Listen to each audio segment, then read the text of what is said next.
Flooding in northern Oregon and southeastern Washington caused people to evacuate their homes. Now we're getting a look at the damage it left behind. A few lingering showers this evening, but some drier weather and some sunshine on the way for the rest of the weekend. And the flavored vaping ban is lifted in Washington. We spoke to a local business owner on how he managed to stay afloat.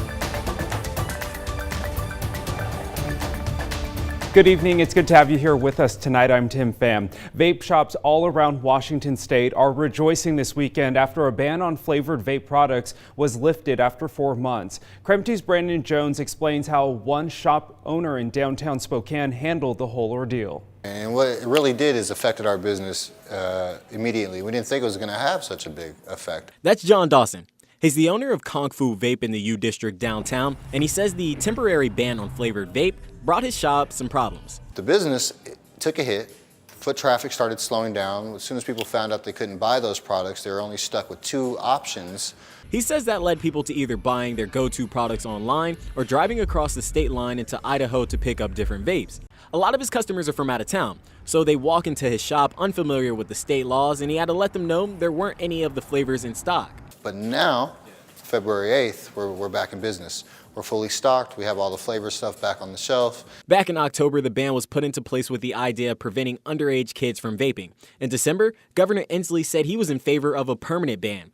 That temporary ban lasted 120 days, and since then, the legal purchase age for any tobacco or vape product was raised to 21 years old in the state. For shop owners like John, he knows the rules and regulations are something that's always going to change, but he's trying to stay ready for anything. Because we don't want any issues. We're trying to run a business and make money, feed our families. From Spokane, Brandon Jones, KREM2 News. New tonight, 2020 presidential candidate Mike Bloomberg is opening his office today in Spokane. The opening is on 2nd Avenue downtown in the downtown area. Bloomberg's campaign office released a statement saying in part, quote, to make sure voters in every corner of Washington state hear why he's the best candidate to beat Donald Trump in November. Flooding continues to sweep across the southeastern part of Washington state and northeastern Oregon. Impacts from yesterday's storm left places like Pendleton, Oregon, that you can see here in your top left. A lot of damage there, and it covered a lot of homes and businesses. It also stalled some cars as well, and many people were forced to evacuate. Meanwhile, back here in Washington, you can see here in Dayton, over here, they also got a lot of flooding, as well as Walla Walla in this corner of your screen. Now, you can see that the Walla Walla River had some heavy currents. In western Washington, the rain has dialed back a little bit, but there's a greater chance of landslides. Meanwhile, shelters are popping up in central Washington as flooding prompts evacuations there. Right now there's an American Red Cross emergency shelter at the Walla Walla Fairgrounds. Responders can provide assistance with food, clothing, and other urgent needs. Anyone who is evacuated is being asked to only bring essentials like prescriptions and emergency medication. Be sure to check KREM.com for the changing weather conditions where you live. We'll have continuing coverage of the floods tonight. You can also catch up on that information inside the KREM2 app. Meanwhile, back here at home, Michelle, it's a lot drier here in our area. How long can we expect this to stick around? Yeah, we are looking at much drier weather for the second half of the weekend. We did have a passing rain snow shower out across the West Plains about an hour ago, but otherwise it's definitely been much drier here in the Spokane and Coeur d'Alene area. We've seen a little bit of sunshine, a little preview of what we're going to see tomorrow as we check out some of the latest flood warning areas right now.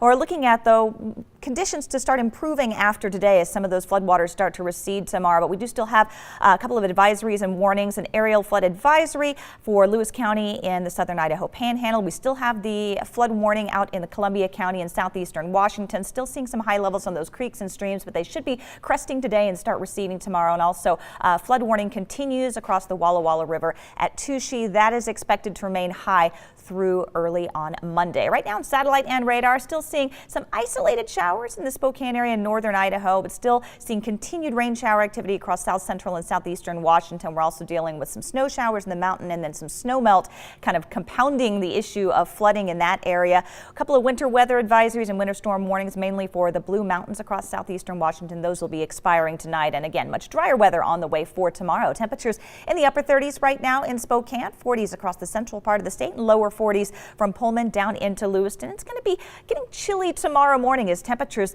drop down into the 20s under mostly clear skies. The next couple of mornings are going to be a little bit on the chilly side, but sunshine for the afternoon tomorrow will feel great. 38 for the high tomorrow and back into the lower 40s for Monday and Tuesday. It sure was a beautiful day, and a beautiful day to celebrate. In honor of the recent Chinese New Year, the Spokane Public Library hosted a dumpling festival. Hundreds of people showed up at Spokane's Southside Center for a dumpling feast. Volunteers handcrafted authentic dumplings on site for people to taste. They also provided free lessons on how to make dumplings, so people got to soak up the rich culture and history behind it. In 2015, we brought the Chinese Lantern Festival here. It was a huge success. And I want to continue that kind of culture, understanding, and appreciation to our community. That's why we're doing this. Oh, those sure do look good. Well, they made actually about 12,000 dumplings this year. People actually got to see live performances by the Spokane Chinese community as well. All right, switching gears now. Could this be the year of the death penalty being eliminated from the state of Washington? A bill to outlaw it is moving in Olympia, but one lawmaker hopes her personal story will change some minds about the death penalty. Debbie Estes vanished in 1982. The 15-year-old, a runaway forced into prostitution, was strangled by the Green River Killer, later identified as Gary Ridgway. Debbie's picture is with her sister in Olympia now, where State Representative Jenny Graham serves, in part in her sister's memory. Graham says she's still fighting for others, and that's why she opposes eliminating the death penalty. Gary Ridgway cooperated with detectives so prosecutors would sentence him to life without parole instead of the death penalty. That meant confessing to additional murders and leading police to human remains. Families would not have had the answers. Those loved ones would not have had their remains returned, because those are his trophies. Those are his trophies, and he did not want to give them up. So he gave them up to save his own life. If the bill makes it to the House floor, Representative Graham says her sister and others will be with her as she fights it. Looking ahead, a King County judge who already temporarily blocked Washington's car tab measure says he hopes to rule next week on whether it's constitutional. Judge Marshall Ferguson heard arguments on Initiative 976 on Friday. Voters approved that measure in November. It caps car tab fees at $30. The state's budget office estimates the car tab measure would eliminate more than $4 billion in tax revenue by 2025. Natural Grocers is opening a new location on Spokane's South Hill. It's set to open February 19th at the corner of Northwest Boulevard and 29th Avenue. In case you didn't know, that's the old Hastings building. The company says it will offer natural and organic products. The U.S. Embassy in Beijing, China, reporting its first American death from the coronavirus. The man was a 60-year-old who was diagnosed with the virus and died in Wuhan. President Xi Jinping spoke with President Donald Trump yesterday and urged the U.S. to respond reasonably to the outbreak. So far, the president has not made any comments.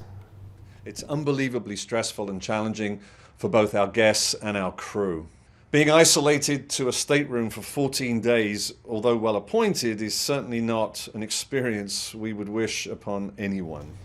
Meanwhile, the largest single group of confirmed infections outside of China is in Japan on the Diamond Princess cruise ship. Around 3,700 passengers were quarantined at the port. At last check, Japan's health ministry says there are 3 new confirmed cases on the cruise, bringing it to a total of 64 cases on the ship. To fight something like the new coronavirus, it takes people who love infectious diseases, appreciate their dangers, and have the knowledge to find solutions. Solutions to something scientists don't yet fully understand. Our Houston sister station sat down with a man who's working on the answers. Hi, my name's Jim LeDuc. I'm a virus hunter. Most people, when they think of viruses, want to head the other way. They don't want to get sick. I kind of like to study them. The fact that science has been able to quickly identify this new virus is a very good thing.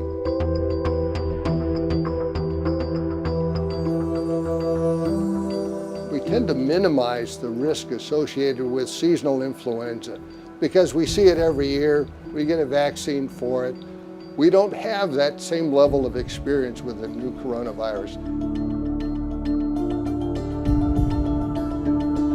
A whole lot that we don't know. We don't know about asymptomatic infections. Can people that are infected but aren't clinically ill, can they pass the virus on to others?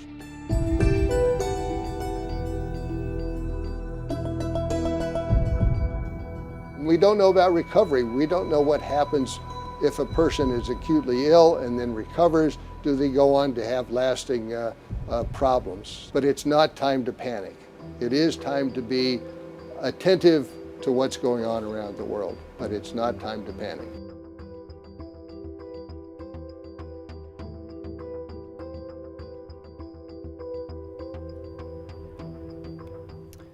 Well, tonight we're also tracking a new software bug found on the 737 MAX. Boeing discovered the problem during flight testing and notified the FAA last month about it. The problem was that an indicator light designed to warn of a malfunction was turning on when it wasn't supposed to.